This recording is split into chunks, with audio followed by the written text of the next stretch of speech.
Welcome to the World Soccer Talk podcast, the only show that talks about watching soccer on TV, online, and on apps. Coming up on this episode 6 of the podcast, we have a ton of exciting news and an analysis to share with you, including a seismic shift in soccer streaming, given Fubo TV's announcement, our opinions and analysis regarding the MLS Cup final, TV rating, news about the UEFA Champions League TV rights in the United States, as well as your questions in our listener mailbag, and much, much more. Kartik, what's going on there in Fort Lauderdale? A lot of excitement around the NASL and USL situation. We're not going to talk about that on this podcast. We talked about that enough last week, thinking that it would be over by now, but it's not. So that's the focus of a lot of folks in this post-MLS Cup world. And that's a great thing about this podcast too. It's kind of like a shining light. It's it's a breath of fresh air from a lot of kind of the angst and just politics and just negativity, whether it's on Twitter or just in general in terms of the U.S. soccer pyramid. And just so this podcast is meant to be kind of more focused on sharing information about how to watch soccer, more of it, hopefully, and where you can watch it online as well as on television. And there's been a lot going on, in this past week. So, Kartik, let's start off with segment 1, which is what we've been watching. And MLS Cup final, let's start there. I had to write down some notes on this one just because, honestly, it was so unmemorable that if I didn't have my notes, I probably would be at a loss to remember what happened in this match. But for those who missed it, or if you watched it, to me, it was a really ugly game. A lot of stop-start. There were probably about 2 minutes of excitement in this match, to me at least.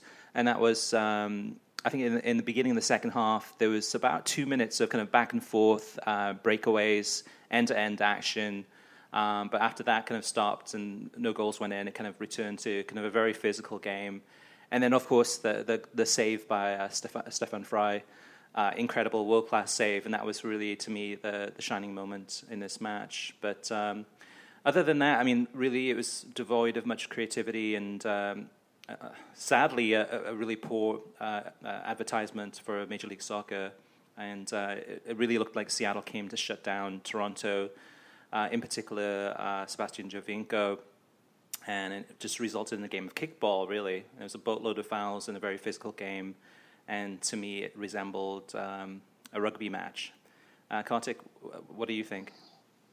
Yeah, look, cup finals, I know, tend to be very cagey. They tend to be affairs where you get a lot of 0-0 games or 1-0 games and very, very few chances, right? Mm-hmm. Because there's so much on the line. But this game was particularly bad. This is one of the worst games of football I've seen in the last few years. I watch a lot of USL and NASL, and most of the games in those two leagues, which are lower divisions in the same country or same continent as MLS, are not nearly this bad, this cagey, this physical, this hackish. The thing that really bothered me is, okay, Seattle set up with a game plan, right? Their game plan was to sit deep, to let Ossie Alonso in midfield to kind of mix things up with the Toronto midfielders, and then to allow Roman Torres and Chad Marshall to stay in one-on-one matchups with Giovinco and Josie Altidore. John Strong kept referring to it on the broadcast as 2v2, which it was, and just used their physicality and reading of the game and starting very deep. And Brad Friedel kept mentioning how deep, even on set pieces, Seattle was lining up. So that's their game plan. That's a negative game plan. Mm-hmm. However, the key to me is that Toronto, under Greg Vanney, never made any adjustments and got to a point where at a certain point in the match, mental fatigue kicked in more than physical fatigue, and they were just lobbing long balls forward. Mm-hmm. There was no creativity. There was no effort to patiently break down Seattle. And to me, that's a massive coaching fail. And if I'm Brian Schmetzer, I do what I do. Do what I did, and you get the penalty kicks, and you take your chances, and they ended up winning.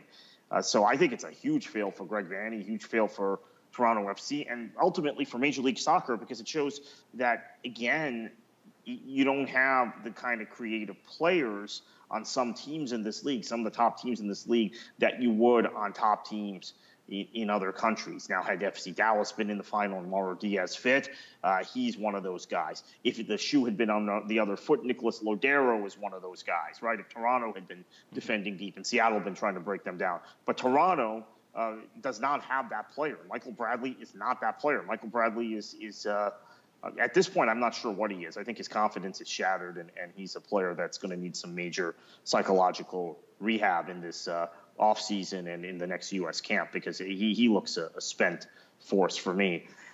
So, Fox did what they could, right, with this awful game. Yeah, I mean, 120 minutes, and then, of course, with Seattle going on to win the match without having a single shot on goal, it went down to penalty kicks.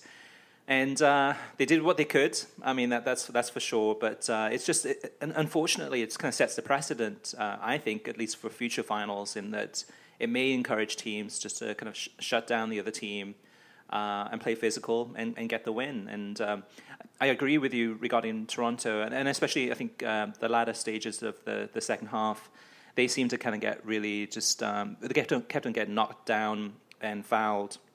And I think they were just getting really frustrated, and then I think they lost their composure, and they weren't able to play kind of their more creative style of football that we've been accustomed to. It's just a shame because, I mean, the semifinals were so entertaining, and it just everything was set up for this game to be, at least, I mean, that's the thing, finals are cagey. I wasn't expecting a 4-3 thriller, but I don't know, maybe a 1-0, maybe a 2-1 or something like that. It was just, if I didn't have to watch this match, I would have switched it off. I had my finger on the remote control. I'm like, okay, I can be watching something else, but I have to watch this because I have to see. I mean, I have to report on it. It's my work. Right. And I missed the 30 for 30 on the Miami Notre Dame game, the Catholics versus Convicts, to watch this game, and I still regret that because I still haven't watched the documentary film, and everybody's raving about it. Right. So what we've been watching. So what else, Kartik? I know Premier League Sunday debuted this past weekend. Did you get a chance to watch that? Yeah, I watched the United Spurs game and watched a lot of Liverpool-West Ham. Not the entire Liverpool-West Ham game, but much of it. I watched United Spurs start to finish.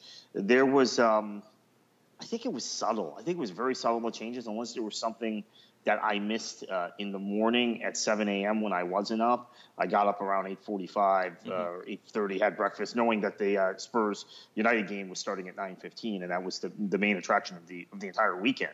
As it turns out, the main attraction of the entire weekend, because MLS Cup didn't prove to be what we had wanted it to be. So that was the game that I was focused on, and it was subtle.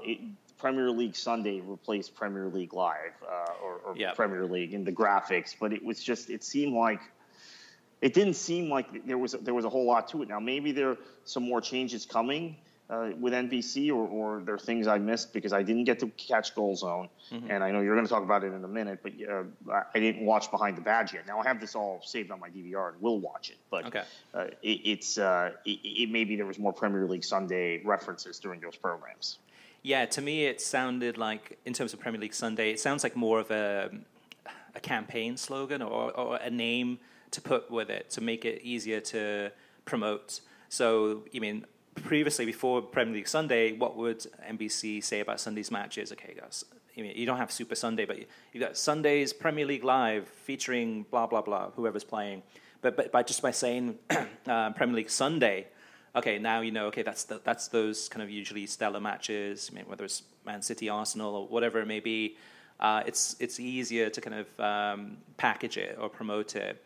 But very subtle changes. The music was different. It didn't really sway me. I missed the opening because it was that early kickoff. I missed the opening, but I've seen the graphics on YouTube, and it really plays up the whole, I mean, to me at least, Game of Thrones, because it talks about the houses of English football, and it shows kind of United and Liverpool. To me, it's kind of just a rip-off of the Game of Thrones, which they've been doing this past year digitally anyway, kind of on social media. They've kind of played up that. But it wasn't... I was a little bit disappointed. I was thinking it was going to be more, but like you said, maybe there's going to be some other changes. But so far, it's been very subtle. Well, Sky has had Super Sunday for years, right? And Goals on Sunday and these sorts of programs that are really not very different than what they do on Saturdays. Now, what is different is Monday Night Football when they have it, Sky, right? I mean, there are periods of time where ESPN UK's had it and BT's had it, and other broadcasters have had it. But I guess maybe it's a play on the number of big teams that play on Sunday because, again, the Premier League is a made-for-TV league. There are traditional, older time English fans who constantly remind me of this and say, well, this isn't the way. Kickoffs are supposed to be 3 p.m. on Saturday. There's not supposed to be a game at 5:30 or whatever time, 4:30 kickoff on a Sunday, and an 8 p.m. kickoff on a Monday. All of this stuff is extraneous to kind of the English football culture. So all of that stuff is very television driven. I think those of us in the United States don't necessarily realize that. The idea of having these Sunday games, these high profile Sunday games at the cathedrals of English football, as you say, and the Game of Thrones reference, is something that is created by this league, manufactured by this league for television purposes. So I think in England, they had a sense that they had to make it a unique television event before NBC here in the States caught on that there's something very different about this than the 10 a.m. Eastern Time, 3 p.m. British Standard Time kickoffs, which are the traditional kickoff times for domestic games in England.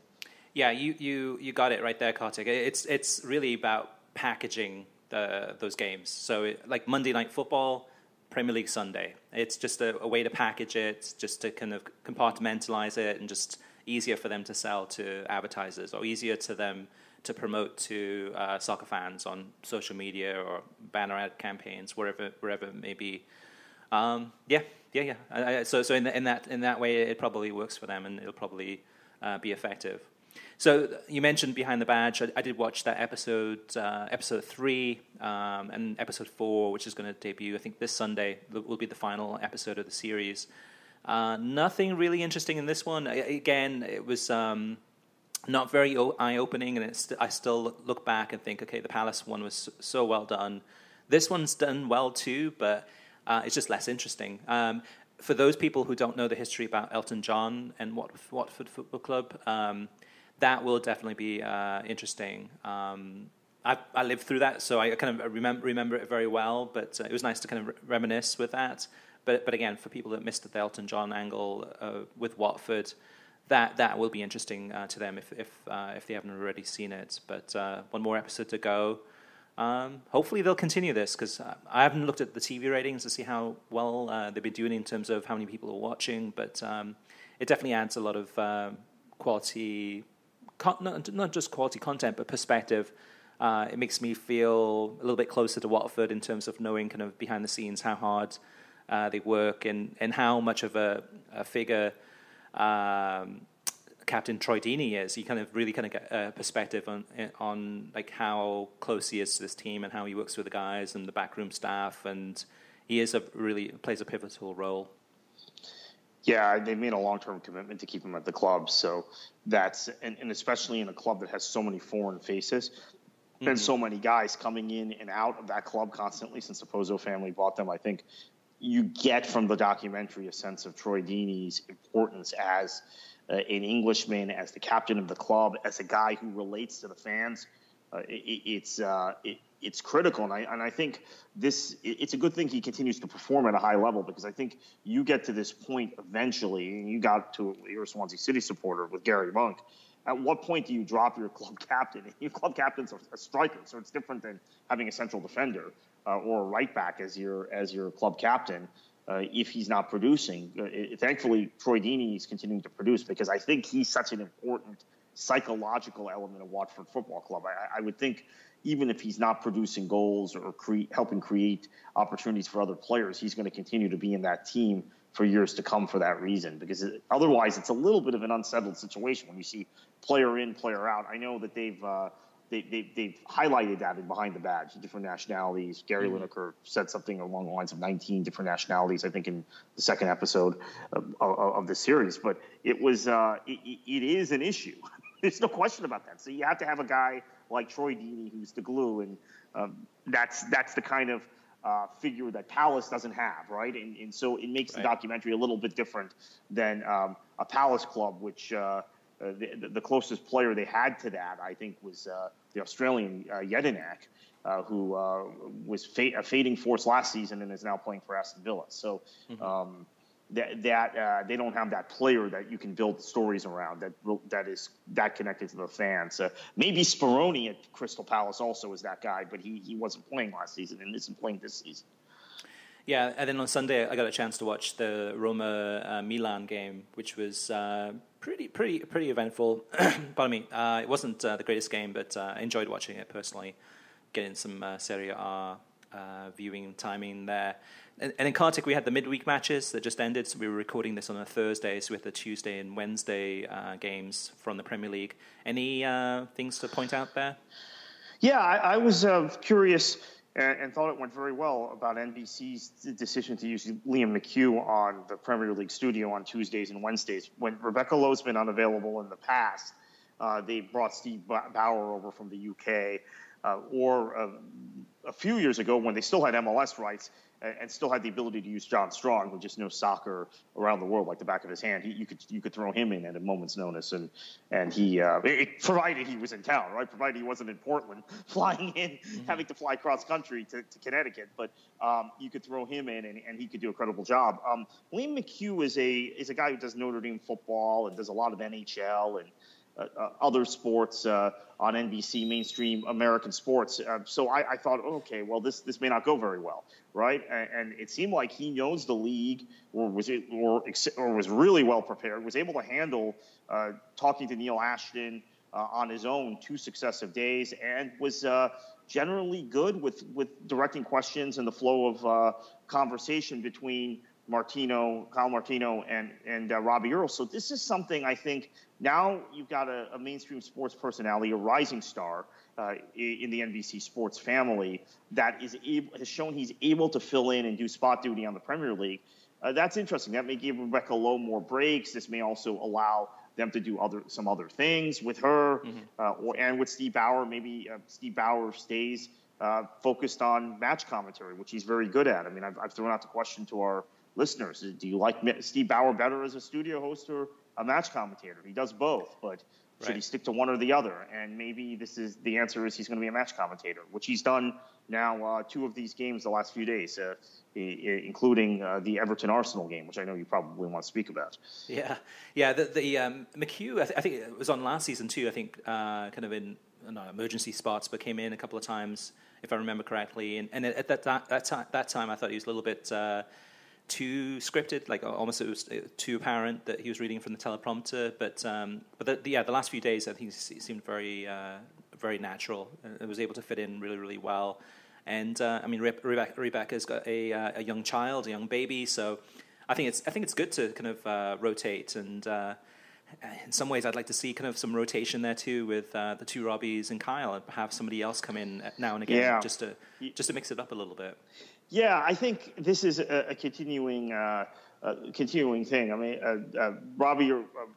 Robbie Mustoe is very predictable whenever there's a Jose Mourinho game and Mourinho loses, right?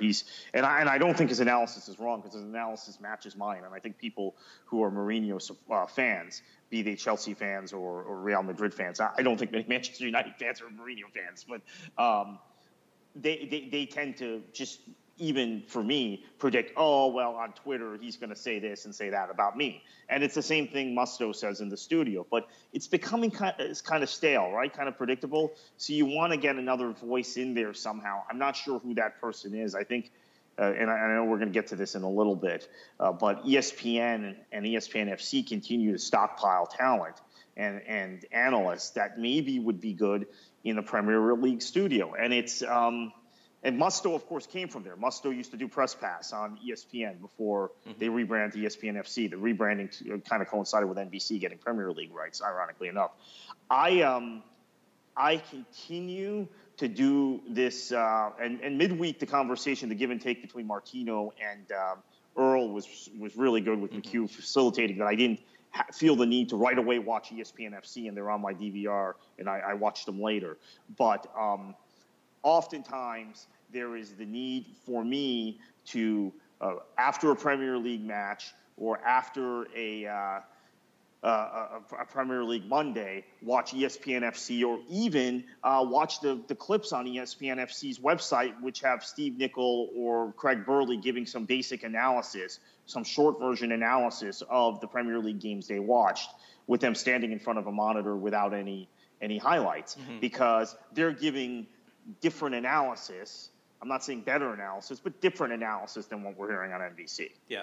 Yeah, the first person that comes to my head as far as someone I'd love to see rotate, and I have no problems with the Robbies or Kyle. I just think they're a little bit tired, especially the two Robbies. I mean, they did the Olympics. It's like a football player. You know, I mean, they played through the summer. Now they're playing through the entire season, and at times it just seems that they're making small, tiny little, saying different things that I completely disagree with, and it gives me the impression that they're not watching all the matches. And yeah, I think Martino got a break because of the birth of his child. Yeah, and he's come back. Well, he's really good anyway, but he's come back with the kind of analysis we're not necessarily getting from the two Robbies. So I agree with that. Yeah, Kyle's definitely refreshing for sure. The person that comes to mind is Craig Burley. And we know, Kartik, you and I know from going to Stamford, Connecticut, going to NBC studios, and also going to Bristol, Connecticut, going to ESPN studios. It's not that much distance between the two areas. And like someone like Craig Burley, very strong, opinionated, they might upset the chemistry. And who knows whether or not ESPN would even allow that. But it would be great to have somebody to step in time and again, or maybe, I don't know, Dan Thomas or somebody just to kind of mix it up again. The challenge is, of course, those guys are with ESPN, and most of the other ones that probably would be a good fit are with Fox.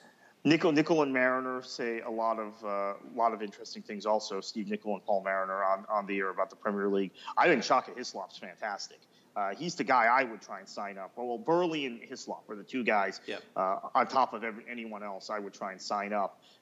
Hislop has been with ESPN for so long, though. I just think he's part of the institution there. Yeah, the fabric there. But maybe Craig Burley is available. Now, the question about Craig Burley, Chris, and this is unfortunate, and I'm a big Craig Burley fan. I'm probably his biggest fan out there, is that NBC has a contract with the Premier League. There might be people in the Premier League and coaches and players and former players who say, we don't want that guy on broadcasts of the games. We don't want that guy in the studio analyzing our league because he's too negative or too opinionated. And he got some of that when he was still broadcasting in the UK. He got a lot of that. Yeah. And it's unfortunate, but this is the way things take place in this society. You can't be overly critical and necessarily get away with it. There's a certain amount of yes factor in things and promotion of the league. Burley said the other day, look, the Premier League at the top isn't very good. Okay, and I don't know if that would be tolerated on an NBC broadcast, which is sanctioned by the league, right? That's the sort of thing I worry about. Yeah, it's definitely something that would come into conversation if they ever did talk to Craig. And I think personally, at least I like to think so, is that NBC would be saying, okay, well, this is we're not going to censor people's opinions. It is their opinion. That's what they think. He's played in the Premier League at a high level. He has the experience with that. I could see that being a factor if it was Major League Soccer. You know, if Craig Burley was kind of, they were talking about Craig Burley doing MLS games, which would never happen. But if it did, then I could see it being more kind of the politics and kind of MLS stepping down and having a conversation with ESPN and saying like, we really don't want this guy on the broadcast. The Premier League, to me, it would be a little bit more hands off. But again, what do I know? Maybe you're right on that one, Kartik. But you mentioned the midweek matches. You mentioned the Everton-Arsenal match. That was one of the ones I watched on Tuesday. What an incredible match. Oh, my God. The ending to that game was one of the best endings I've seen in a long time. He had Petr Cech going up, not just going up to try to score from a corner, but he was up there in the box for about 2 or 3 minutes. He wasn't going back at all. And he was the target. He was the target on the corner. So, then he stayed in the box, and then that, of course, led to this just crazy sequence, which NBC did a great job of breaking down. I'm not quite sure why Ross Barkley didn't shoot. I mean, at that point, if you're Everton, you either take the ball to the corner there after Lukaku does a great job of fending off Bellerin and winning that ball, or you put a shot on target. And they didn't do either. I think they were of two minds thinking you do one or the other. Which do we do? Which do we do? And gave Arsenal 20 or 30 seconds, no real threat, but gave them the ball back. Whereas you could have seen the game out one way or another, finish the game with a goal or finish the game in the corner and drawn a corner and just kept the ball there for the rest of stoppage time. Yeah, and then there was the penalty claim. There was kind of like a late, like within the last minute of the game. It looked like it could have been a penalty, at least from the angle that we saw. And then on replay, penalty for Arsenal. On the replay, it looked 50-50. It wasn't very conclusive. So. See, the thing is with those 50-50s, and I think I ear towards thinking it probably was a penalty. Mm-hmm. I lean towards that position. In a wild, crazy game at Goodison, you have to just put yourself in the referee's shoes. 2-1 in stoppage time, you're not going to make that call. Whereas 2-1 Everton in the 65th minute, even at Goodison, you might make that call. Right. Yeah, there would have been a riot if that was a penalty there. But yeah, what a match. I really enjoyed that one, and it was a great highlight of this past week. And then Wednesday, I watched the West Brom-Swansea game. From a personal perspective, I'll just share this, but the first half of that match, and probably hardly anyone saw this that is listening, from the first half of the match, that was honestly the best Swansea City possession performance of the entire season. They controlled the first half, kept possession, did extraordinarily well, passing with confidence. But again, they weren't creating anything from it. So and I was thinking to myself, okay, at halftime, Tony Pulis is going to just read the riot act against the West Brom players, and they'll come out. And West Brom's the type of team that doesn't care about possession. All they care about is winning, creating chances. And Swansea just did not create the chances. And in hindsight, looking at the match, the biggest difference between the two teams and the reason that West Brom went on to win the game 3-1 was crossing. So Swansea defensively did really, really well, but each of West Brom's goals, I think all three of them were from headers, from fantastic crosses.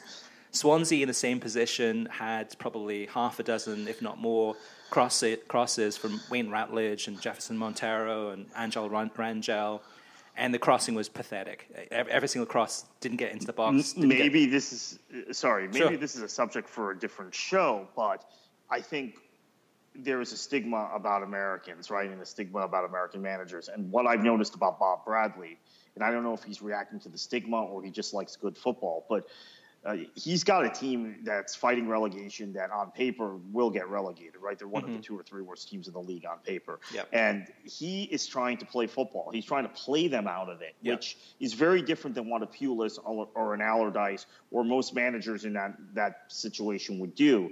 I think the football Swansea's producing is better than it was under Goodine. I think it's probably better than it was under Gary Monk, but it's not getting the results. So the question is Bradley doing it because it's a stigma, or and he's trying to prove that he understands good football and he wants to play good possession-oriented football, or is it that he's that's his style, and that style is probably good with a mid-table team. That style is probably perfect for Southampton, but would be perfect for Swansea a few years ago, right? The Swansea we all know and love, not this current incarnation that has been blown up by about 3 or 4 really bad transfer windows in a row. So, which he had nothing to do with, but is still what he has to deal with.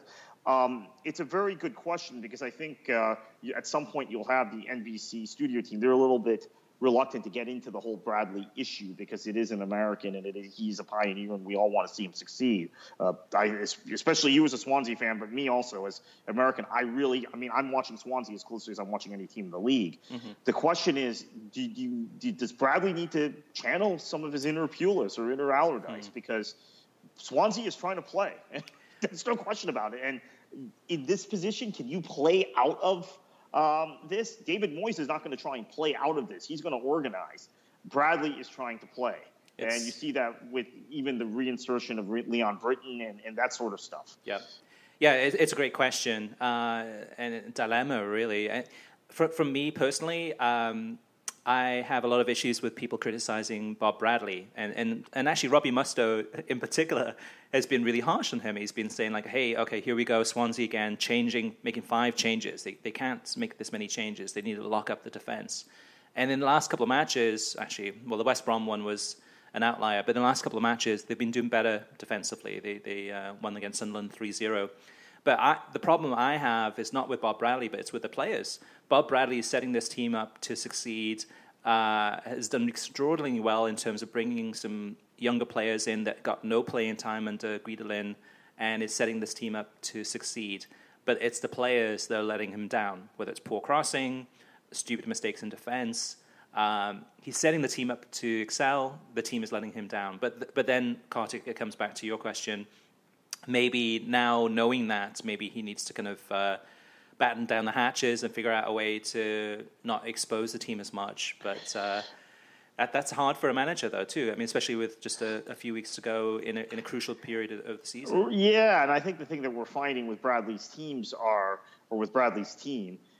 is that they concede a first goal and then they concede a second because, again, they're trying to play. And because they're trying to play, they're trying to get that goal back a little too quickly. Now, David Moyes' team at Sunderland, now Moyes is below Bradley in the table right now, so maybe it's a bad example, but a David Moyes managed team or a Tony Pulis managed team would probably just take the 1-0 and then wait for that set piece late in the game to get to 1-1 and smash and grab and take the point. Whereas I think Bradley, at least what we're seeing at Swansea, and this kind of fits Bradley's career. Bradley is a football manager. He's a guy that admires Sacchi at Milan and that kind of football, and Fabio Capello. He's not a Pulis by any stretch of the imagination. And now, again, that was in Major League Soccer going up against other MLS coaches and in CONCACAF where the U.S. had better players and could keep the ball. Mm-hmm. But his tendency is to play that kind of football. I felt, wow, Leon Britton, maybe he's shot, but Bradley will find a way to bring him back in the team because that's the kind of player Bradley likes. That's the kind of player Bradley's son tried to be, like a Leon Britton. So that can tell you all you need to know. But maybe it's not the best way to get out of this. That having been said, if Swansea gets leads in games, with like they did against Sunderland, they're probably going to see games out. They didn't that Palace game, but that was just a crazy game, and Palace scores more goals than probably any team in the league other than Liverpool and Chelsea. They're probably third or fourth in goals. So I think there's an advantage in a way to the way Swansea is playing because if they do get a lead in a game, they're not going to be sitting back with 10 men behind the ball, just hanging on for dear life like some of these other teams. So maybe it'll work. So Kartik, what about anything else this past week? ESPN FC or anything else that you watched? Yeah, Robbo. It's all about Robbo this week. Stuart Robson is in Bristol. I think it's probably MLS Cup related because he's been on each day this week thus far. I think he probably called the game for Sky, is my guess, or was paired with whoever is Gary Taphouse or whoever called the game, and probably called it from Toronto, so came down to Bristol after. And of course, Craig Burley is joked on the air the other day. Maybe there's some sort of restraining order now. Arsene Wenger's gotten a restraining order against you. You can't go within 5 miles of the Emirates or something, and you're not allowed in the Old Highbury and all of this as to why he's hanging out in Bristol. But having Robson in studio when Arsenal loses and Wenger's teams fail is, it's timing, right? They could have won 3-0 and it would have just been, okay, Robson's saying what he's saying. He starts out by saying there is something a little different about Arsenal this year, but he gives the analysis that obviously Wenger apologists don't want to hear, but I think the majority of Arsenal fans do want to hear. I think the majority of Arsenal fans do subscribe to Stuart Robson's view. And remember, Stuart Robson is an Arsenal man. I mean, there seems to be this is forgotten. But having Robson in the studio the last few days after an Arsenal defeat, Chelsea's now 6 points ahead of them, has been really, really good watching, good viewing. ESPN FC has been indispensable. I wonder why he's in the studio, though, why he's not back, wasn't back for midweek Premier League games, for Premier League productions or a Bundesliga game. Maybe he'll be back Friday for the Bundesliga game on BT because he tends to do those from time to time. So perhaps he won't be in studio today. But it's been I'm always curious as to when he's over here, why he's over here. But I'll take it. It's been very good. Right. Yeah, to me, he's one of the most intelligent football analysts out there. Very, very tactical, understands the game really well, reads it well. And of course, we've seen that too on ESPN in the last couple of World Cups. To me, he's one of the world's best. If anything, very underrated. And yes, if you're an Arsenal fan, you probably either love him or hate him. But he's top notch. And see, here's the thing that I think a lot of Arsenal fans who hate him don't realize. He watches a lot of football. Like, for example, MLS, he's able to speak very intelligently about. And talk about the league. He watches a lot of MLS. He calls games. Same thing with the Bundesliga. He watches a lot of Italy. He watches a lot of Spain. I'm not sure where he finds all the time to watch these games. But he's able to kind of contrast what Wenger does. So many people who watch Wenger, who are Arsenal fans and continue to back Wenger, watch Arsenal within the prism of the Premier League and then just say, well, the teams that always eliminate us at the round of 16, with the exception of Monaco a few years ago, they always have more money than us, so they're better than us, and that's we have our values, we have our principles, right? Robson is able to break it down intelligently and tactically in a way that makes Wenger look really kind of foolish. So that's, I think, comes from his experience with watching other leagues, but then also makes him an even more polarizing figure. Yeah, in Arsenal's defense, I thought that the loss against Everton midweek, actually Everton played, especially in the second half, played very, very well. And you saw that at the end of the first half too. There was almost a fight in the tunnel.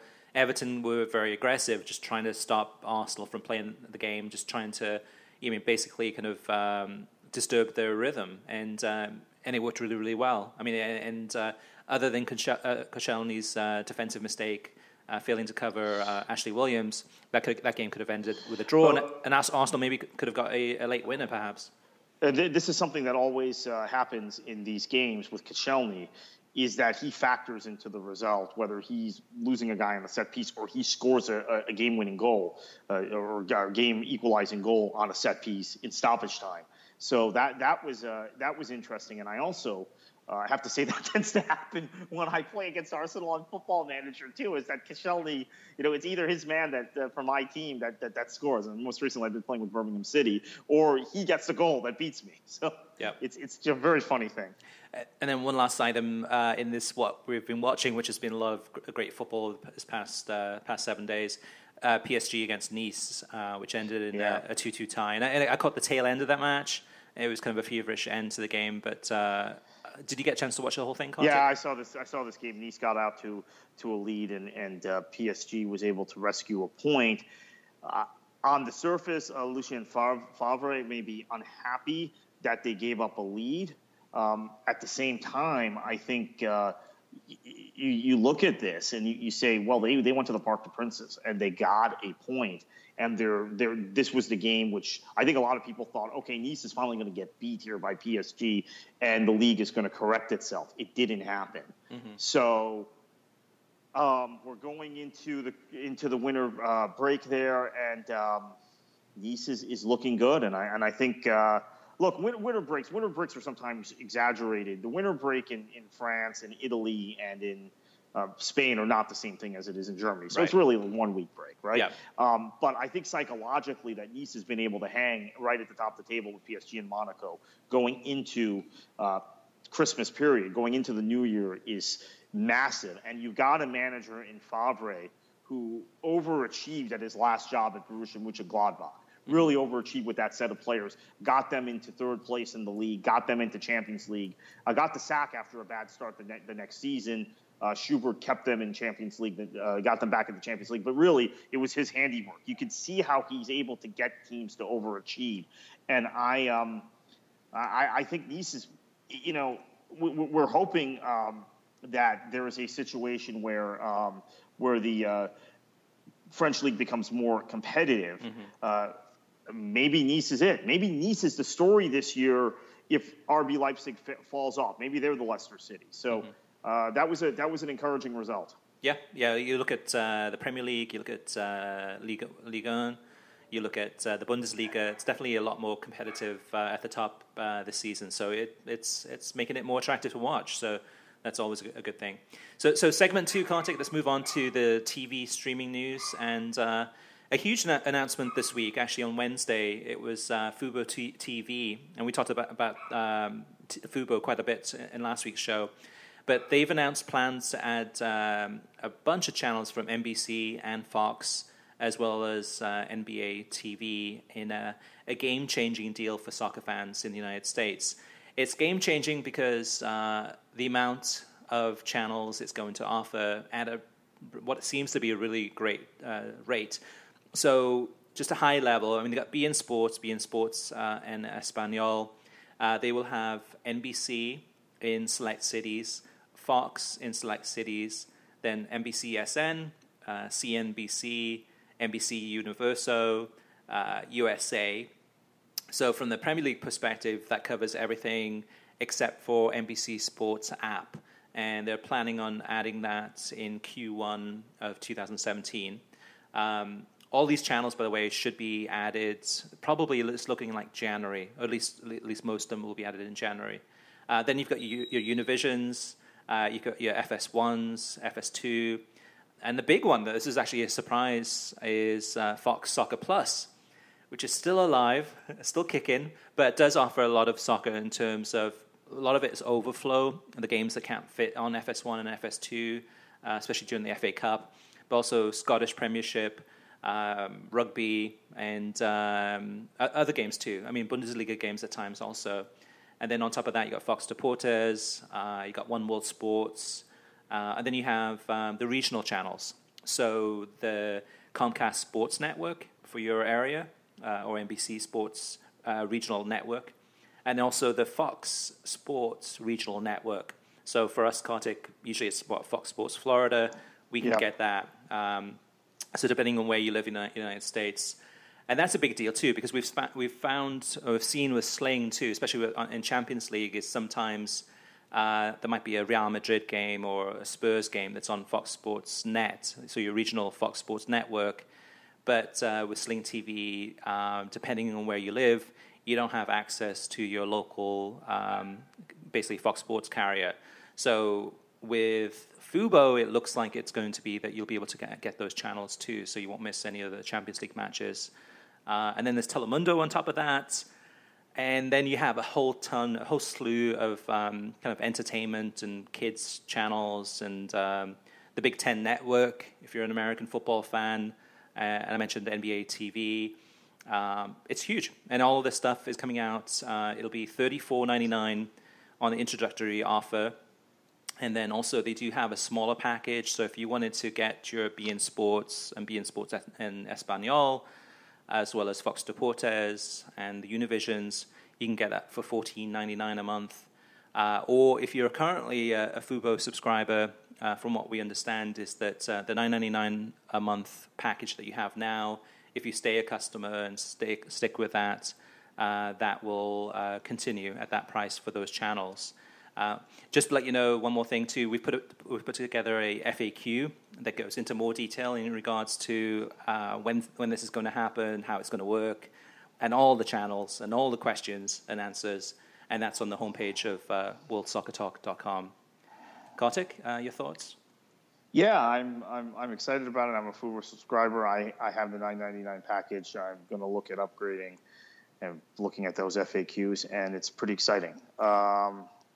So we will see how that plays out, because I think it gives soccer fans another option to cord cut. It also gives Fubo the ability to market to people who are not just soccer fans the way Sling has. It is a way of competing directly with Sling, and I prefer Fubo. I have Fubo. I don't have Sling. I know a lot of people listening. I think more people listening probably have Sling than Fubo. But and I'm not gonna preach to you why I have Fubo and not Sling. But it does give them the opportunity to compete with Sling more directly for a grander audience and just a niche audience like me. Right. Yeah, I think at the end of the day, it all depends what you want. So if you want to get access to the ESPN channels, or you want to get access to HBO or some of the movie channels or some of the Disney channels, for example, then Sling or PlayStation View is probably more your cup of tea.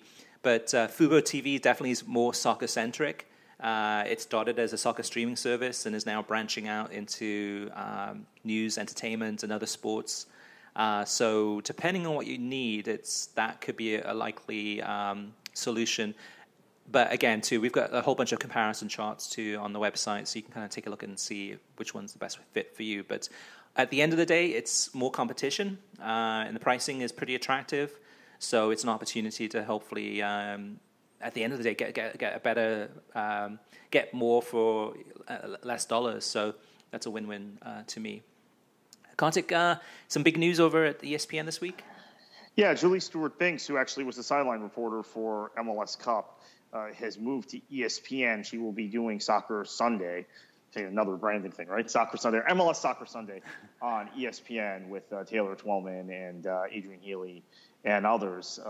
Although, strangely enough, and I'm forgetting the context of this now, but Taylor Twellman and JSB had contradictory reports about a player coming to MLS over the course of the week, where Twellman said this guy's signing, and JSB said, no, this guy isn't coming to MLS. So I can't remember who it was offhand, but that's kind of ironic because Julie Stewart-Binks is probably my favorite sideline reporter that does soccer regularly in this country. She had obviously launched with she's got a hockey background but worked at Sky Sports and knows soccer, launched with that Fox, I can't remember what it was called, that show on FS1 wasn't very good.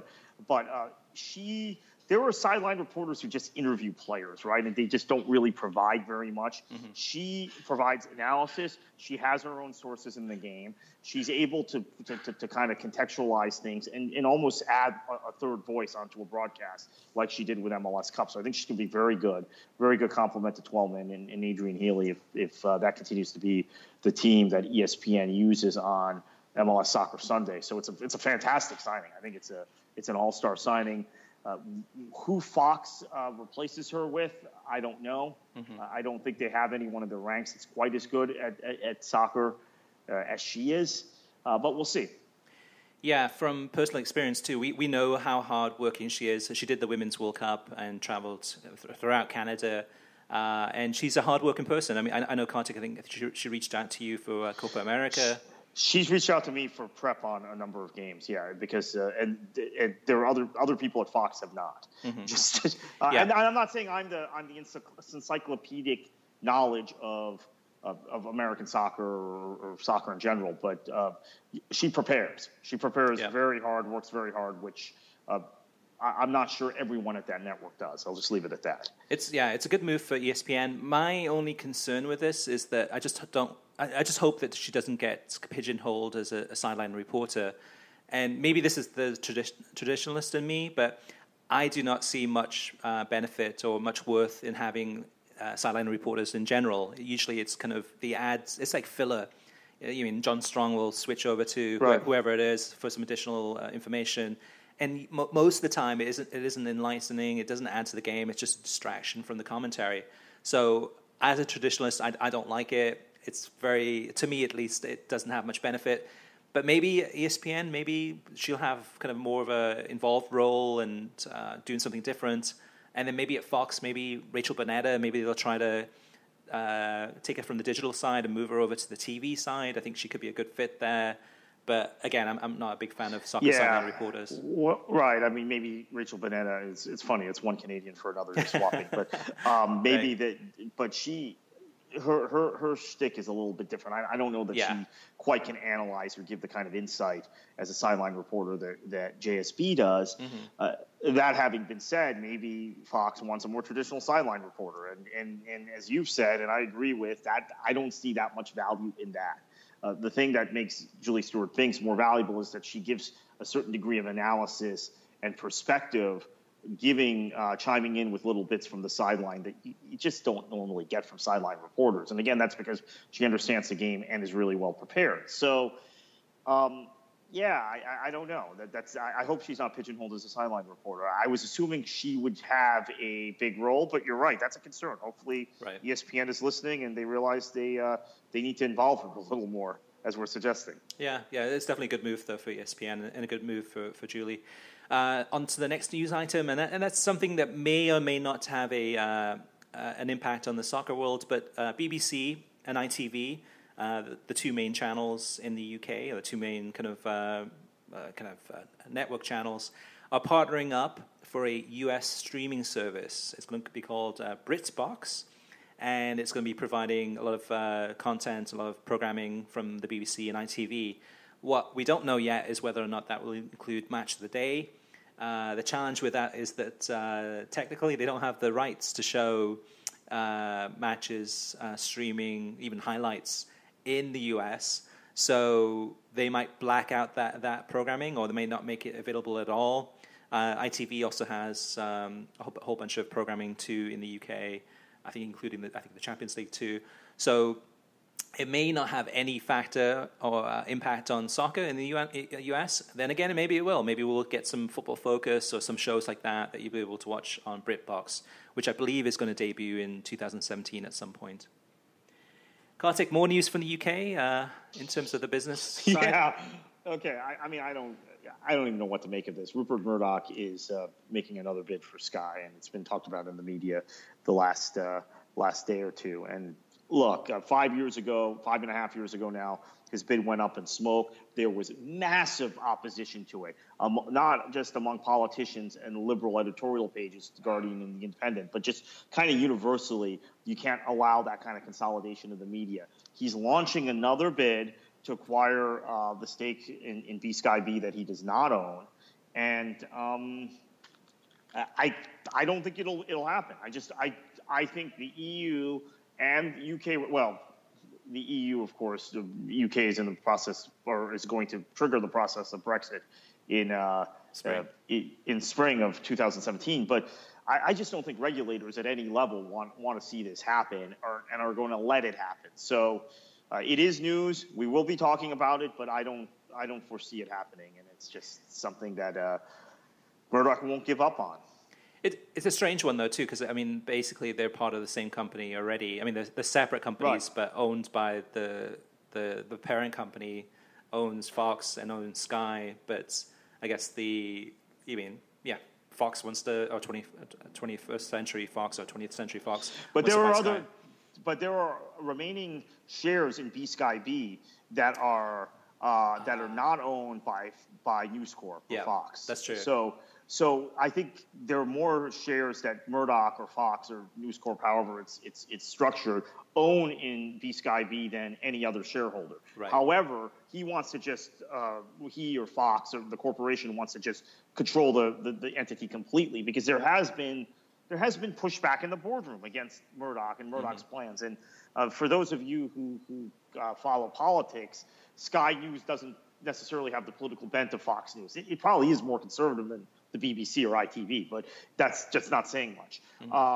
And there are some differences in the way programs are presented than the typical Fox in the United States or in Australia, or companies that are outright controlled by News Corp. So I think that's very important as you look at things. Okay, so just two more items. We'll run through these pretty quickly. So UEFA has started bidding, or has the bidding open for UEFA Champions League rights around the world. I believe they're starting off in China this week. The United States is likely to begin the bidding process next year. I'm not sure right now in terms of the timetable on that, but it's going to be for the rights. I believe it's 2018 onwards. And my guess, it's going to be a slam dunk for Fox Sports to reacquire them. That's my educated guess in terms of Fox will continue with those rights. Worldwide, UEFA wants $3.4 billion for the rights to the Champions League from around the world. It's a huge sum of money.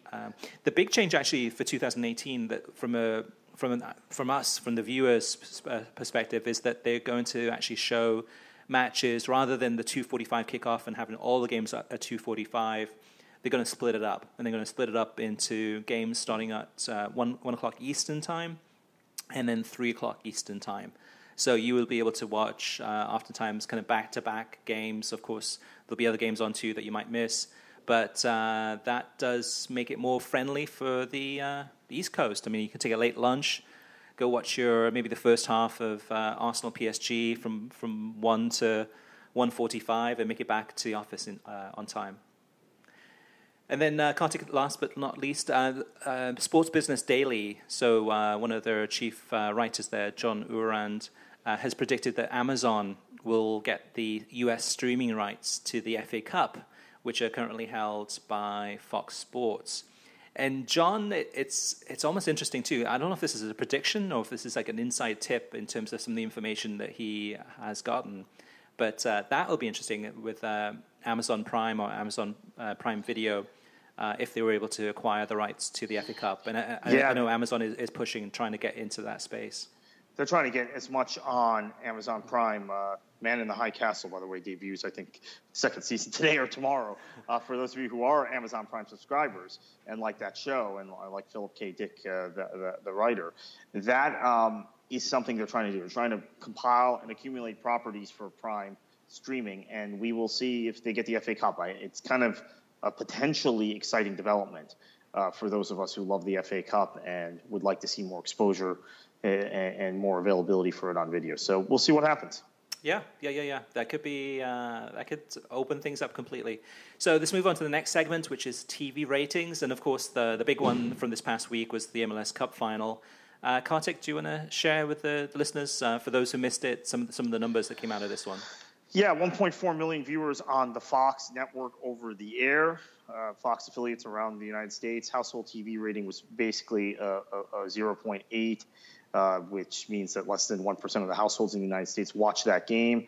That is 1.4 million viewers, as we said on Fox. That is a lower rating than what Frosty the Snowman was getting on CBS at the same time. And apparently, I have to double check this, I think lower than the 30 for 30 that I had DVR'd on ESPN, on cable.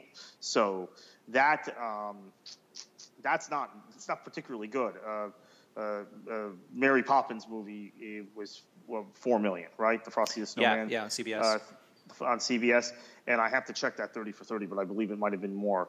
I do think it's important to mention, though, that we had 600,000 viewers on Univision Deportes, which is a good number for that network. And in Canada, a combined between the two networks that were showing the game, 1.5 million, which is a really good number. Mm-hmm. Yes, there was a Canadian team in Toronto FC, but a really, really good number. More people watching the game in English language in Canada than in the United States. Now, think about that for a minute. Let that sink in. So this is the top-rated MLS Cup final since 2001, which was a daytime final played between a young Landon Donovan in San Jose and the Los Angeles Galaxy on ABC. That was a network broadcast. Now, from 2002 through 2008, the MLS Cup continued on ABC during the daytime, and this game had a higher rating. However, there were MLS Cups played from 96 to 2001 that were all daytime games on ABC, 4 o'clock Sunday, 3 o'clock Saturday, that sort of thing, right, that got similar ratings. Now, MLS in general, in its infancy, got better ratings than it does now, perhaps because of the lack of availability of soccer options abroad, maybe because there was and we're going to talk about this in the final segment, so I don't want to get too deep into it right now, mm-hmm. but we were not in these sorts of armed camps as far as our preferences with soccer. Soccer was on, you were a soccer fan, you watched it. Right. That's not the way it is anymore. So the rating in that perspective is pretty good, but it's not as good as it should have been given the promotion that Fox put into the game. Let's take the Univision Deportes number out for a minute and say 1.4 million viewers on Fox when they promoted this like it was a normal American sporting event, Super Bowl. Event, like a Super Bowl. Yeah. Maybe not quite. Well, not that much, Bowl, but still. Promotion of a big college football game, promotion of a big baseball game. And it got about as low a rating in primetime television with limited sports opposition. Like I'm saying, ESPN had a 30 for 30 on, which I happen to be interested in because it featured the University of Miami, but it's not something that's going to appeal to masses of people around the country. There were no other major live sporting events on at the same time, and it got the rating it got, which is about as low a rating as it could possibly have gotten, quite frankly. Yeah, I wrote a piece about this week too on the site and got a lot of comments, and I was saying that basically in isolation, this number is good. In isolation, comparing MLS to MLS and looking at the number, it's the best one since 2001. It's an uptick. It's a positive. It's moving upwards, which is always a good thing. But But then taking it out of isolation and then comparing it and putting it into context and comparing it to other things. Like you said, Kartik, this is probably actually the first MLS Cup final that was shown in prime time on over-the-air television since the league began, so 21 years ago. So the numbers should have been much greater. Before, I think, last week's pod, I think I predicted or said that it needs to hit 1.5. Prime time makes a difference because I want to point this out. The 2008 final on ABC was on in the middle of the day. It was on ABC, and it got a 0.8 or something. And then the next year, the final was in prime time. The game was played in Seattle. It was on ESPN, and it got about the same number. Mm-hmm. And even though you went from network to cable, it was the difference between daytime and prime time. Continue. Yeah. And so I predicted 1.5. Or I said 1.5 is kind of the number they need to hit for this to be a success. They hit 1.4, which is pretty close. But really, I mean, if this was any other league, if this was La Liga, or if this was the Premier League, or if this was, you name it, any other major soccer league that was being featured in prime time on Fox, Big Fox, on a Saturday night during the winter when it's cold out and most people are indoors, you mean this number would have been probably double that, if not triple that.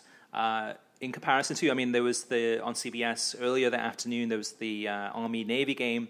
This is college football. This is a whole different category. But just, again, perspective, that was 8 million viewers that watched that game. And let me give you perspective on the Wisconsin-Penn State game that was in the same time slot on Fox a week earlier, which had 9.3 million viewers and was going on at the same time as the ACC championship game on ABC and something on CBS. I think, maybe the SEC championship game was over. But in any event, against competition, the event in the same time slot a week earlier had 9.3 million viewers. Mm-hmm. Yeah, so from a soccer perspective, I mean, from an MLS perspective, it's a plus in terms of it's at least not a horrible number. It's a decent number, but really, realistically speaking, it could have been and should have been much, much more with a golden opportunity. But MLS has to start somewhere in terms of these numbers, and it's the first one on Fox over the air, first Cup final over the air. And, we'll talk about that in the final segment in terms of where it goes from here in terms of if and how they can improve the ratings for next season and in future seasons. So, Kartik, let's move on to the listener mailbag. We've got a bunch of questions this week. First one is from Jo, and this is a comment posted on the website. He says, can we please talk about Fox's coverage of the PKs from the MLS Cup final? He says, wow, sloppy, choppy, made it hard to follow with all the switches and angles, disappointing for such a dramatic, albeit crappy way to decide a game ending, ecstatic for the Sounders win. Kartik, did you notice that in terms of the way that the PKs were covered? Yeah, I think part of it is just the way that Americans shoot soccer, quite frankly, which is why something you don't notice with NBC because Premier League Productions produces those matches, right? And they overlay their announcers and graphics. It wasn't good, but I think I think the same mistake could very well have happened on ESPN. Or on NBC, or on CBS, or wherever, if it had been if it's an American production crew. Yeah, and I say that from personal experience, having dealt with production crews on NASL games who know how to shoot college football or know how to shoot the NBA, but don't really know how to shoot soccer. So I don't know that that's all on Fox, and that's just a cultural thing. Yeah, and just for those listeners who may not remember in their minds or may not have watched the match, what Jo's kind of inferring or suggesting is that basically, because he had two camera shots, well, probably more than that, but two main camera shots during the penalty kicks in the Cup final. One was kind of a handheld camera that was kind of moving around, kind of following the players going up to the ball. And then the other one was an overhead camera, probably on a pulley system that was kind of a perspective of behind the penalty kicker and then looking at the goal. So you kind of, and we've seen this in the Premier League more and more often in the past, probably the past one season, where you don't get the traditional TV angle for the penalty kicks, but sometimes you've been seeing it from behind the player, and you see the perspective of the goal in front of him and where he hits it. It's very, very different for a lot of soccer fans. The other thing, though, is that Well, two things. One thing is that for the final kick, which was it Ramon Flores that scored the winning goal for the Sounders, Kartik? Yeah. So for that final kick, they missed the penalty kick. Well, they showed the close-up of him kind of walking up to put the ball on the spot with a handheld camera, and then they had the overhead camera. But from watching it, they missed him kicking the ball. So you saw him walking up, you saw the close-up, but the close-up was so close-up that you just saw him kind of running, kind of just torso up to kick the ball. So you didn't see him kick the ball. And then the next shot was the overhead shot, and you saw the ball just going into the net. It was kind of a little bit messy, but we can live with it. But the other thing, though, too, is like with Fox. Now, this is a Fox issue, is that different affiliates across the nation, because of the game going into extra time and then going to penalty kicks, some of the Fox affiliates, not my local one, but some of the Fox affiliates broke into the penalty kicks and actually broke away for a commercial, came back, you missed one of the penalty kicks. And also one of the other Fox affiliates, as soon as the game was over in terms of the penalty kicks, they switched back to their normal news programming rather than to show the trophy celebration. And that's definitely a shame. So, Kartik, next question is, this one's from Robert, Sunny SoCal Rob 25 on Twitter. And I'll ask you this one, Kartik. You talked about Liga MX ratings on the podcast last week. Do you think an English language SAP would help get higher US ratings? Yes. It may just be marginal. It might be a niche, but it would definitely, I think, bump up the numbers for the bigger matches by about 100,000, maybe.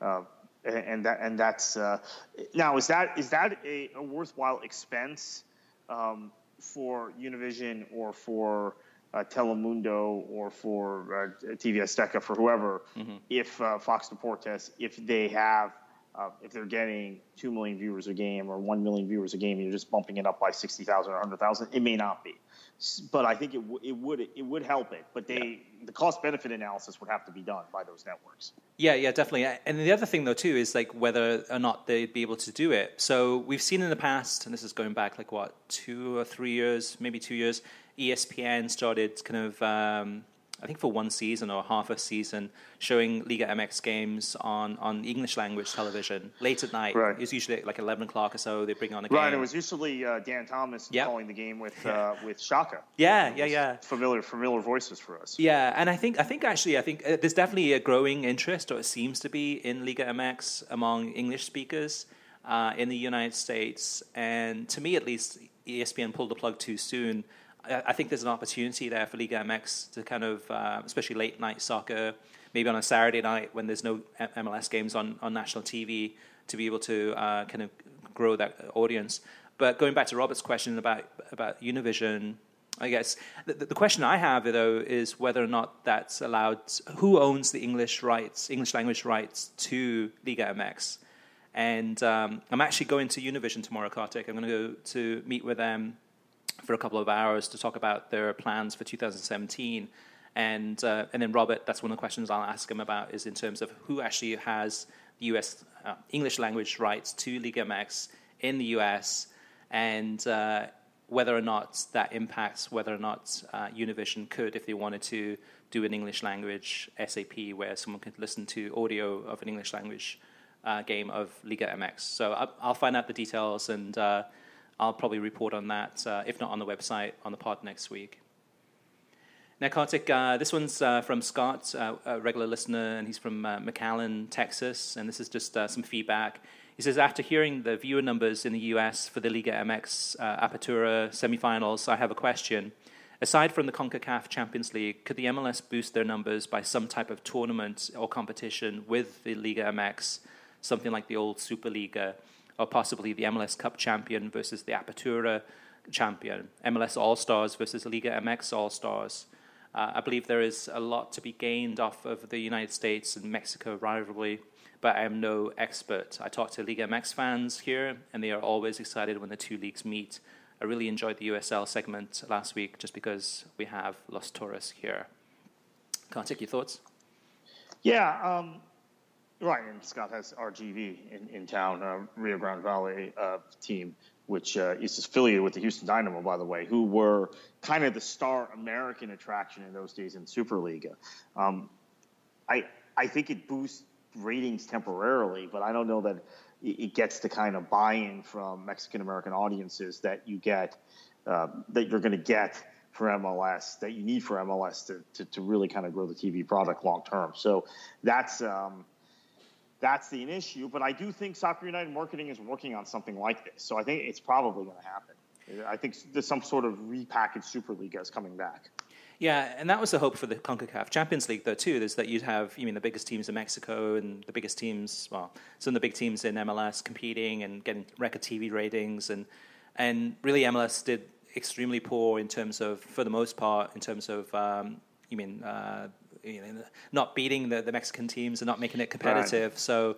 but yeah, and the calendar is misaligned again. We're going to get into this in the next segment, but you always hear excuses from MLS proponents. Well, we're coming off our off season. Well, you don't have to be coming off your off season. Yeah. Right. We need to have a conversation about the alignment of MLS to the international calendar, and that's fundamentally, until that gets solved, then you're not going to be able to do what you want with it. And then if you have a tournament like Superliga, which conforms to the MLS calendar and is handled as a preseason tournament for Mexican clubs, then the results skew the other way. And a lot of Mexican-American fans of these Mexican clubs or Liga MX clubs are like, this is just like a kick around, right? This isn't a real game. Right. So that's the problem. Again, it comes from MLS's calendar misalignment.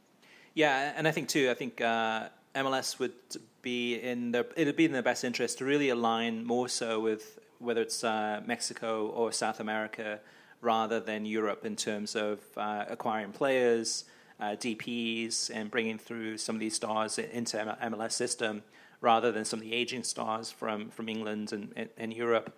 To me, I think there's a lot more akin between MLS and Liga MX.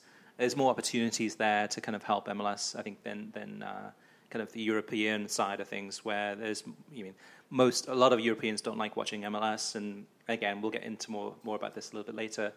I'm going to skip one question and move to one from Robert Hay Jr. from Twitter, Kartik, and he says, if CBS won the rights to a major soccer league or tournament, how would its production compare to NBC, ESPN, etc.? He says that their streaming platform for college basketball is very good and could translate well if they hired the right talent. Yeah, they had the NASL this season, actually, and the NASL final was on CBS Sports Network. It wasn't on CBS over the air, but they did a very credible job. I actually did a game for CBS as a color analyst or co-commentator. So their production value was very, very good, and they raised kind of the bar for how lower division soccer in this country is broadcast. Unfortunately, that comes with costs, and that's part of the reason the NASL's in the position they are now. They have to pay for CBS's production costs, which is not like paying for an internet stream, right? It's much better than that. But I think they do a pretty good job. I mean, just based on my experience doing that one game with CBS, the production, the walkthroughs, the prep, it was all operated at a much higher level than even things did when the USL was on Fox Soccer Channel, and I had some involvement in that back in the day, and this was done at a much higher level. Yeah, I don't get CBS Sports Network on my Comcast, and it's strange because to me, all I watch is soccer in terms of sports in the United States, and I'll watch some tennis and a little bit of other sports here and there, but it's 99% soccer. So for me, CBS isn't even on the landscape. I don't even remember the last time I watched CBS, and I don't even think of it from a soccer perspective, which I think in some ways hurt NASL in terms of also not just the distribution, but CBS to me, I know the last year or so they've tried to push online digitally. Let me tell you, this was an issue because I think people were looking for games on BN and couldn't find them, and they were on CBS. Yeah. And the general assumption was, because NASL also had to deal with BN, and soccer fans find ways to get BN, whether it's Fubo or Sling or their cable package. I think there was a disappointment in a lot of cases when and again, you're not appealing to a massive audience. You're appealing to a niche of soccer fans and hardcore soccer fans. We're talking about NASL and USL. Just, dying-the-wool soccer people. They don't really necessarily interact with the rest of the sports world. And so they have BN, and they may not have CBS Sports Network, which is the opposite of the mainstream audience and the opposite of what NASL thought, because they were looking at cable numbers and they saw CBS Sports Network was in 55 million homes and BN's in like 17. But the reality is the soccer fan finds a way to get BN because they're watching La Liga or they're watching Serie A also. And they don't have CBS Sports Network. So it became, I know exactly what you're saying, because it became a massive talking point among NASL fan groups. Well, why is this game not on BN? Why is it on this crummy network no one gets? Well, really, like 3 times as many people get that network, but it's just not in our wheelhouse. Yeah, it's funny because with CBS, I think the only memories I have of CBS showing soccer, and this is probably from YouTube, is I think they did a World Cup in the 80s or maybe early 90s. I don't know, maybe it was a World Cup, probably in the 80s. No, they did the NASL. And the NSL. They didn't have a World Cup. They didn't have a World Cup. Okay. So, NASL then. So I remember Paul from Soccer America, in terms of doing kind of some of the commentary or some of the analysis there from the NASL videos on YouTube. They were linked with NASL, the original NASL off and on. There was a couple of years where the NASL went to ABC and Jim McKay did the games, which was a massive prestige boost for the sport. But by and large, most of network TV history for the NASL, the league was on CBS. Even in the late 60s, it was on CBS, and then it came back in the mid 70s when Pele signed. That was first two or three seasons was on CBS, and then at the very end, CBS. But it was they have not had any kind of soccer footprint since then, with maybe the exception of some college soccer that they've shown on the CBS Sports Network. And if I remember correctly, Daryl Shore, who was the coach of the Fort Lauderdale Strikers, he did a game or two for them as an analyst after our NASL season was over a few years ago.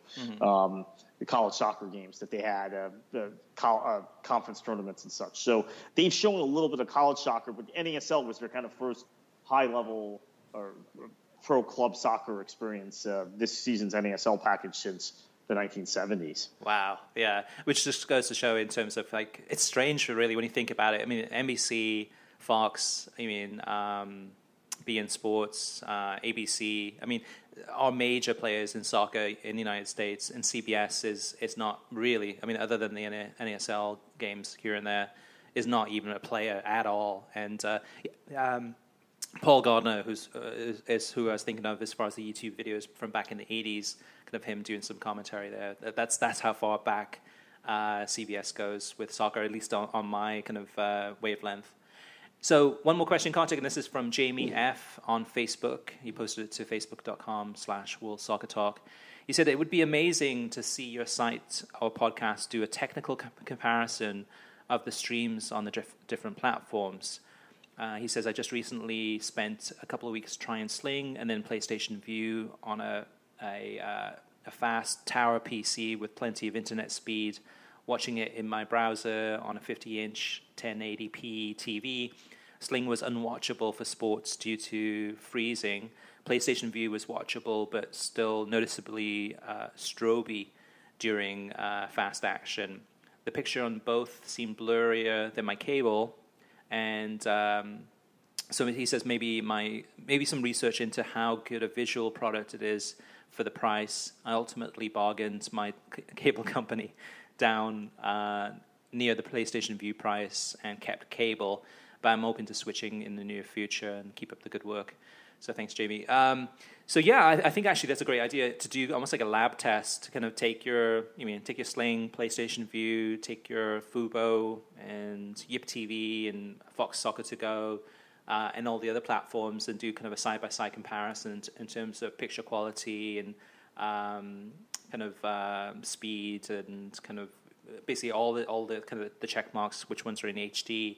That's something I'd love to do in the future. If there's any listeners who are listening that are techies that are really into kind of home theater systems and really kind of know the ins and outs of all of this, let me know for sure, because that'd be something I'd be interested in working with you to kind of do a test to see which one is the Pepsi Challenge winner.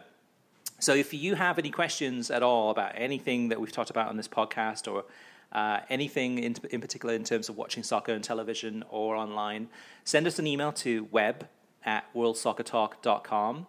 Hit us up on Twitter at WSoccerTalk, or find us on Facebook at facebook.com/worldsoccertalk.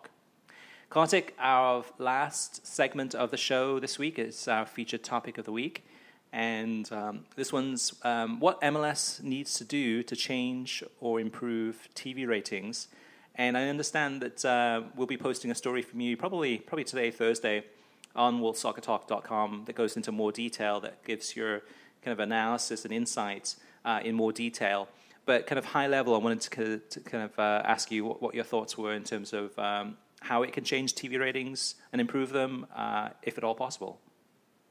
Yeah, and I think if at all possible is an important thing to point out here, because I think what we're finding, unfortunately, is that there is hardened opinions of Major League Soccer among soccer fans in the United States. And I think to a certain extent, it's unfair.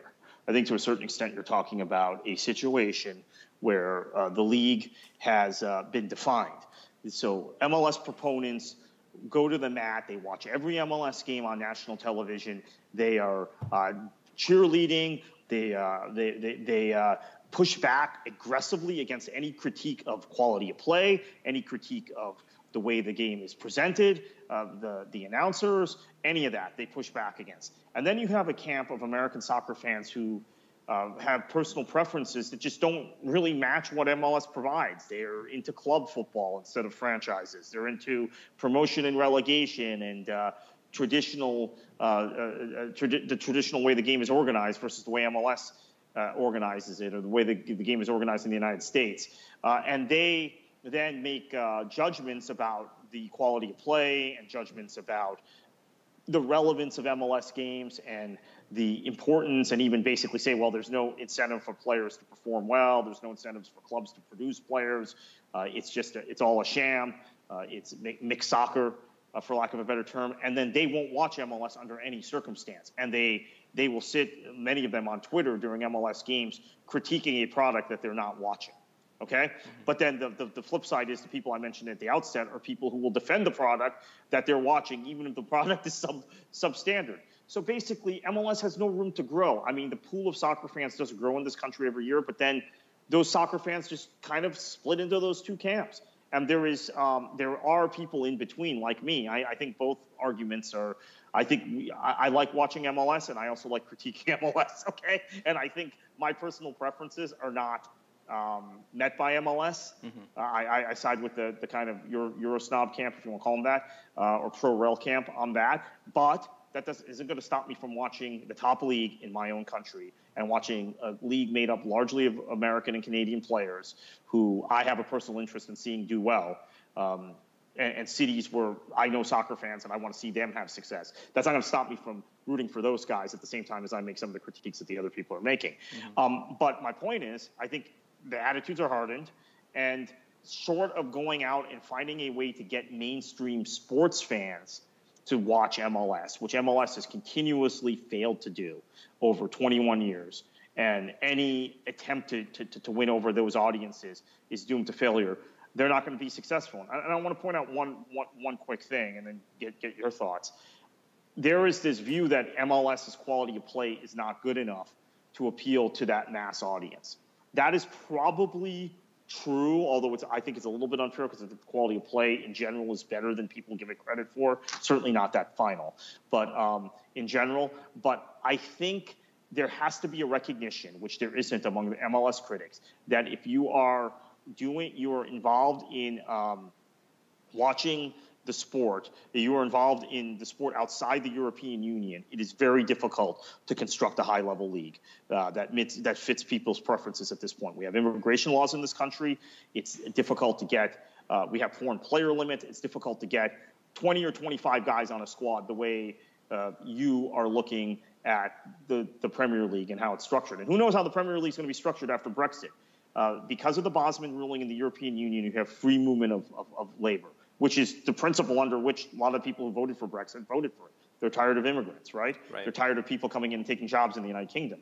And then the ability for South American players to get European passports if they move to Portugal, they move to the right European EU country, makes it very difficult, I emphasize this, for a league outside the European Union to create the kind of structure and kind of football, high-level football throughout its pyramid or throughout its even first division that the people who critique MLS would like to see. So I just don't think the TV ratings are going to improve. That's me. I know that's a view no one wants to hear, but I think it kind of is what it is right now.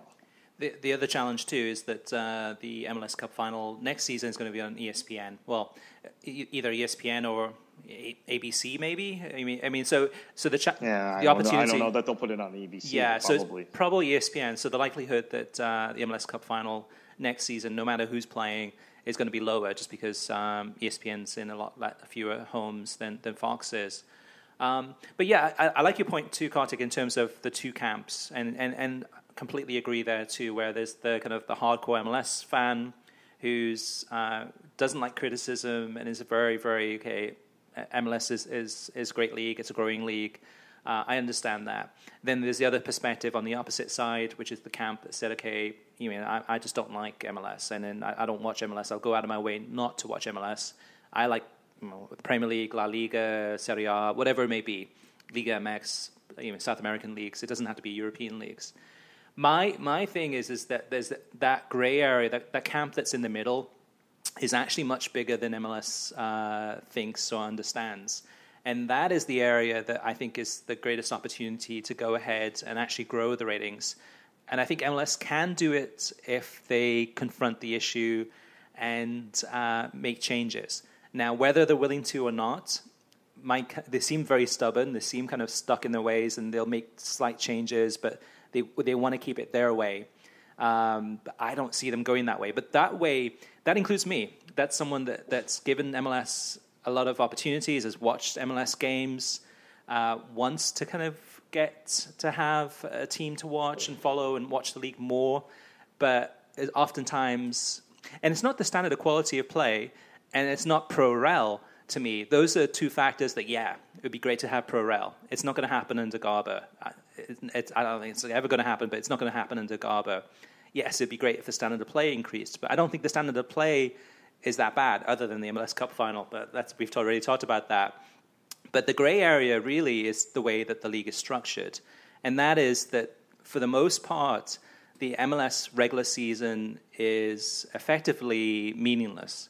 It's got a fundamental problem, Major League Soccer, and that is that you've got an entire season that you have. What is it for this season? I think it's what is it? What percentage of people actually? 60%. 60% of the teams. There you go. 12 out of 20. Yeah. So for 2016, 60% of the teams are going to make the playoffs. Now, 2017, it's increasing to 22 teams in the league, and that means that the number of teams making the playoffs is going to drop to 54%. But still, before you've even kicked a ball, 54% of the teams are going to qualify for the playoffs. So what incentive is there to watch the regular season? And to me, I mean, you have... Especially when you had a team this year, Seattle was terrible for much of the season. Right, exactly. And you had a team like Dallas, it's doing football the right way, bringing up a lot of great youngsters and players from South America. They're really skillful. And this is a great point, and I'll let you finish in a minute. But Dallas, I want to point this out to people who don't watch the league. Dallas, because the calendars aren't in line, they lost Fabian Castillo, probably their second best player, to Turkish club at the end of the summer transfer window, which affected their season dramatically because they were cruising. They still won the Supporters' Shield, but they were running away with everything. They still then win the U.S. Open Cup, the Cup competition, because Mauro Diaz, who I think is their best player and maybe the most creative, most kind of complete midfielder in the league, he is healthy, and they win that. Then he gets hurt. He tears an ACL in the next to last game of the season, ironically against Seattle, and they still win the Supporters' Shield, but then they play Seattle in the playoffs and get run off the pitch without Diaz and having sold Castillo. Castillo would not have been sold in the middle of the season if the calendars were aligned with other leagues. So you don't sell your best player or second best player in the middle of the season normally, but that's what MLS has created with its calendar. And then the flip side is Nicolas Lodero comes in the middle of the MLS season. Guys like that are not available in January in Europe, but they're available in the middle of the MLS season because that's the primary transfer window for everybody else. Right. And MLS has tried to kind of apply Band-Aids to try to fix these issues. So they've stuck to kind of their regularly scheduled calendar for the season, which has been much better. So you know that Friday nights, for the most part, there's usually 1 or 2 games on Univision. Saturdays, most of the games are on MLS Live or MLS Direct Kick, so those aren't nationally available. But then Sunday, you've got the early game on ESPN and the later game on Fox. And for the most part, that has stuck throughout the entire season. So they've done that to basically go ahead and improve the TV ratings to have consistent kickoff times, so people can expect and get used to having a ritual of watching matches, whether it's Friday, Saturday, or Sunday. So that's not going to change for next season.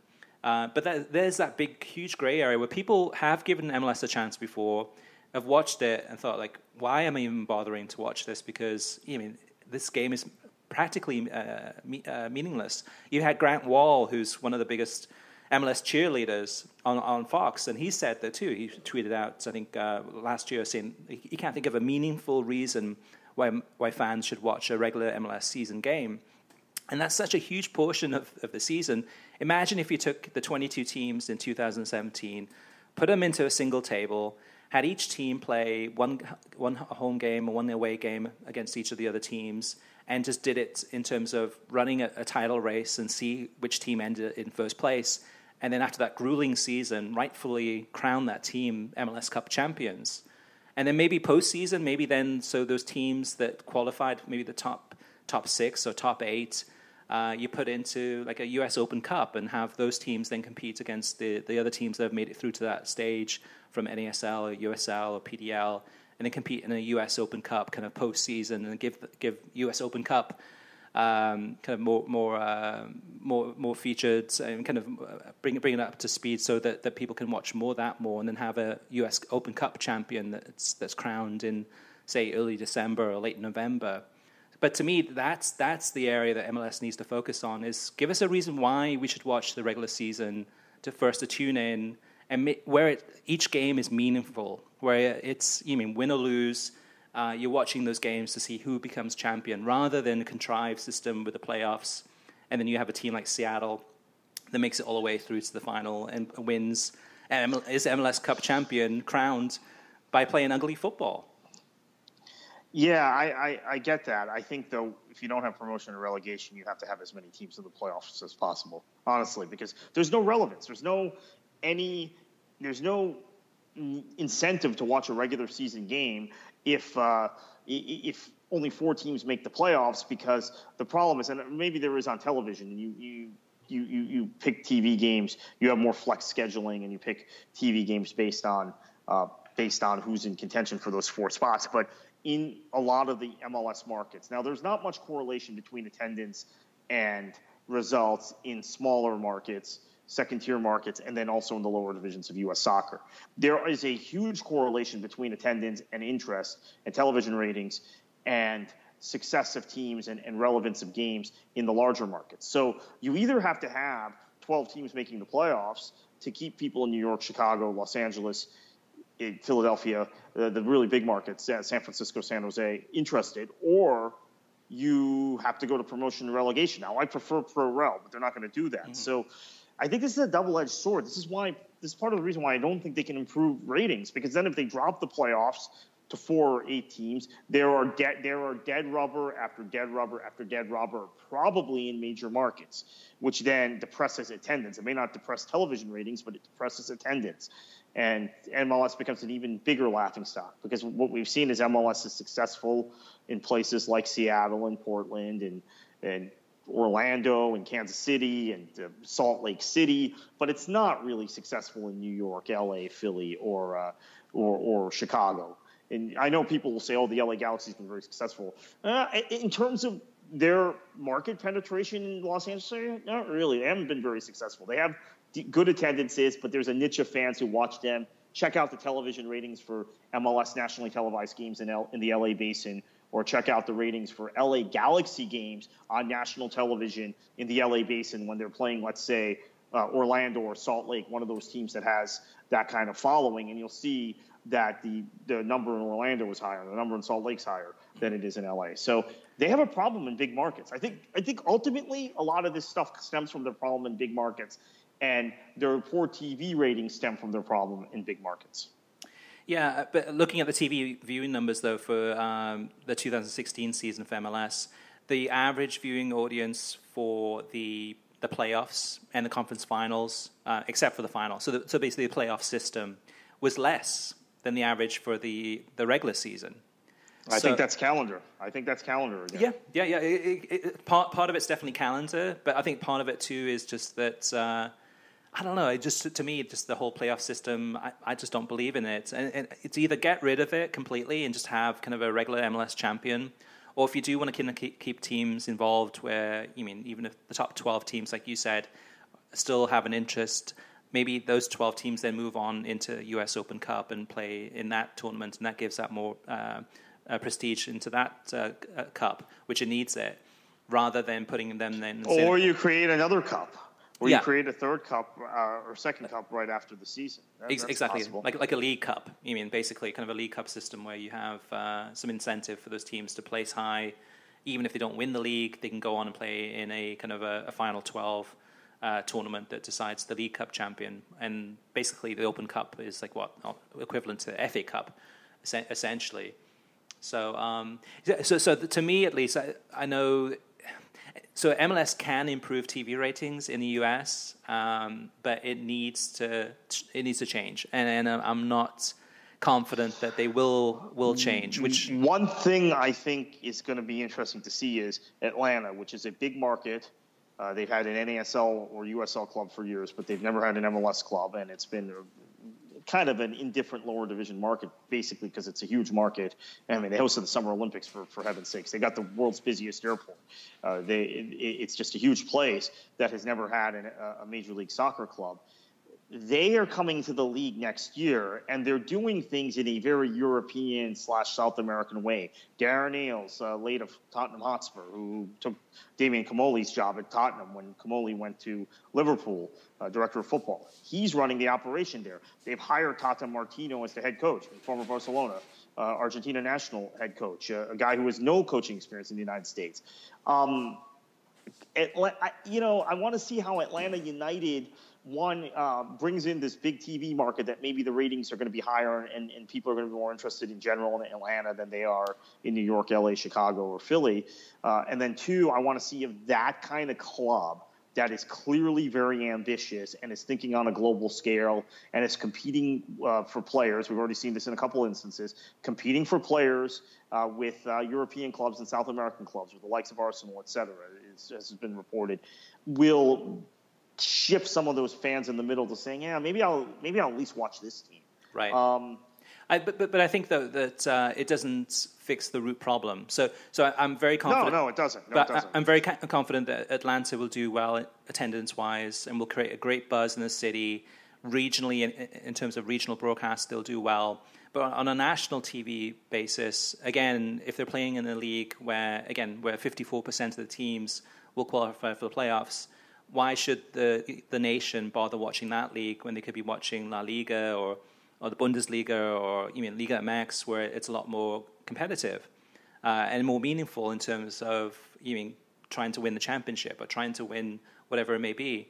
And that's the thing, though, too. I mean, you can add teams in Miami, you can add teams in Sacramento, Minnesota. Go throughout the whole United States and keep on adding teams, but it doesn't fix the root problem, which is that the season is meaningless for the most part.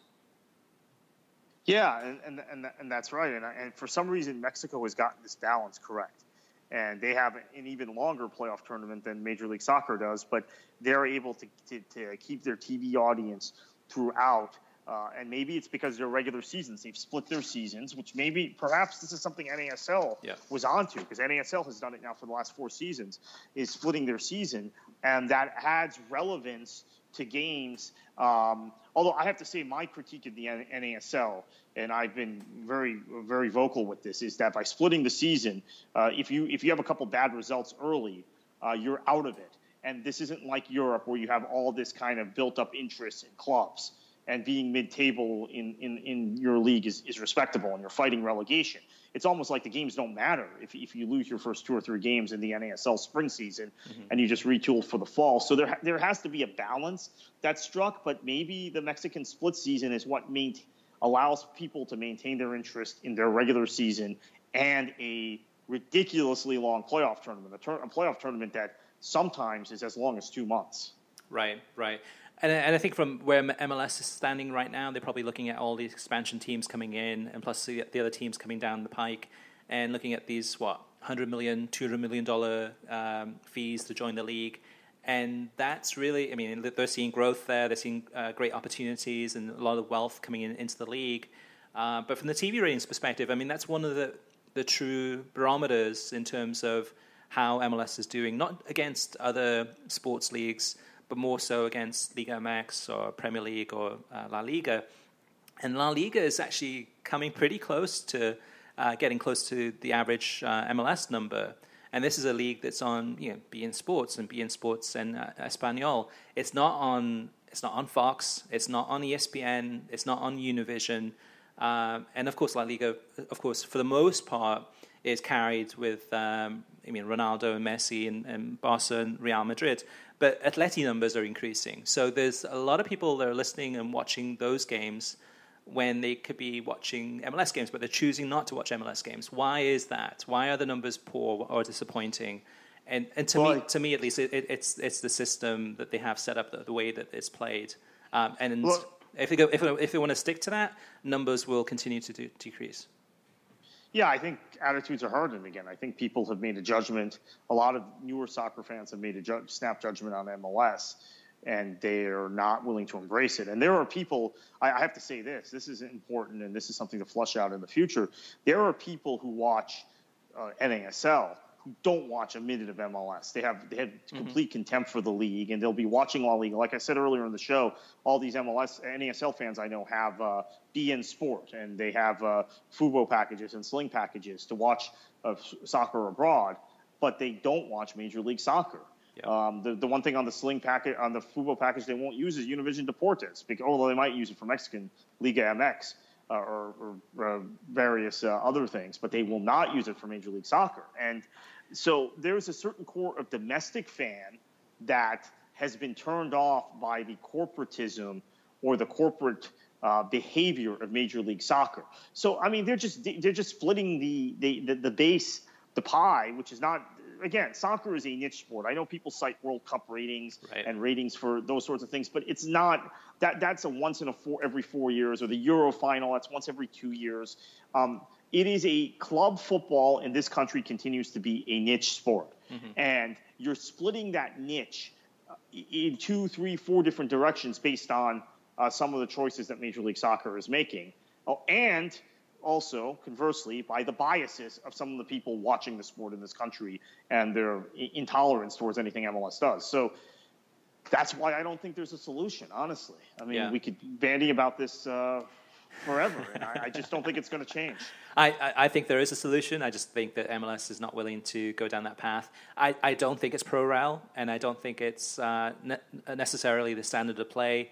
I just think it's just the core problem, which is just that the league is basically meaningless for the regular season, and then all the focus is on the playoffs, and then you got 54% of the teams going to make it, but it's a prolonged thing, and it competes a lot with a lot of the other sports leagues, and the timing is poor, so the calendar needs some work, but still the regular season needs to improve, because otherwise, what incentive do you have to watch the playoffs if you didn't watch the regular season? I mean, are you really motivated to watch it? And MLS is doing a lot of great things. It's doing a lot of things really well. Attendance numbers are going up. Expansion teams across the country are doing wonderfully well. Sponsorships are up. Money is pouring into this league. They can afford to go ahead and pay the teams now to go ahead and increase the travel budgets to play around the country and play home and away matches, and you schedule the calendar in such a way that gives them a bit of a break, or lets them go on the road a little bit, so that they're kind of regionally playing games in those areas before they go back to their home turf, so it isn't such a huge slog. But I don't know, MLS has to realize that there's an issue, and that's the regular season and just the way that the league is structured. And to me, as a soccer fan in that middle camp, in that gray area camp, and I'm sure there's millions of other soccer fans that fall into that territory, is we'd like to see the league change and improve to give us a reason to continue watching it.